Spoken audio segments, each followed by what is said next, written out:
Guys, অরিত্রর ভিডিওটা এতদিনে তোমাদের সবার ফিডে চলে এসেছে and it's a personal opinion. সবার নিজস্ব একটা মতামত থাকে, আমিও আমার পার্সোনাল পয়েন্ট অফ ভিউ দিচ্ছি।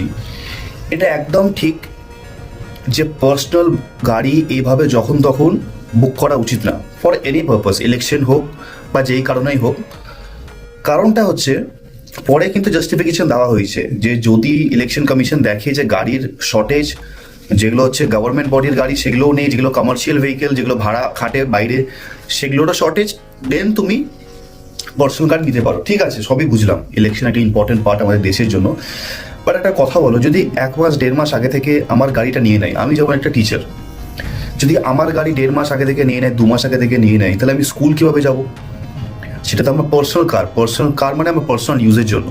এবার আমাকে যে ডেইলি কমিউট করতে হচ্ছে, I am not married yet, let's assume কোনো ম্যারিড পার্সন আছে, সে নিজের ছেলে মেয়েদেরকে স্কুল ছাড়তে যাচ্ছে, ডেইলি কমিউট হাবি যাবি যাই হোক না কেন, তার গাড়ি তুমি হুট করে যদি নিয়ে নাও, তাহলে তার জীবনযাপনটা কি কন্টিনিউ হতে পারবে স্বাভাবিকভাবে? নিশ্চয়ই না।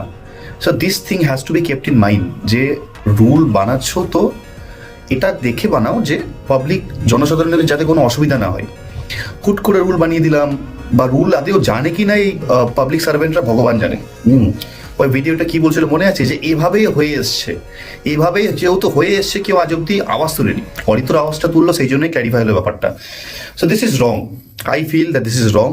আর ইরেসপেক্টিভ অফ পলিটিক্যাল পার্টিস, কে জিতছে কে হারছে পরের কথা, অ্যাজ আ পাবলিক যদি আমার পার্সোনাল কনভিনিয়েন্স কম্প্রোমাইজ হয়, আমার ডেইলি লাইফের যে পিস, যে কনভিনিয়েন্সটা কম্প্রোমাইজ হয়, then the government body is responsible for that, as simple as that.